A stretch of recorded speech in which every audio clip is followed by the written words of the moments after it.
Hello guys, in today's video I'm gonna show you how to fix Minecraft remote host error. It's easy. If you want to fix this error, all you need to do is just go to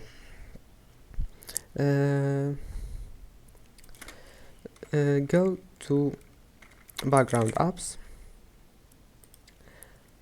and then make sure to disable this option here, and now go back and then go to Java.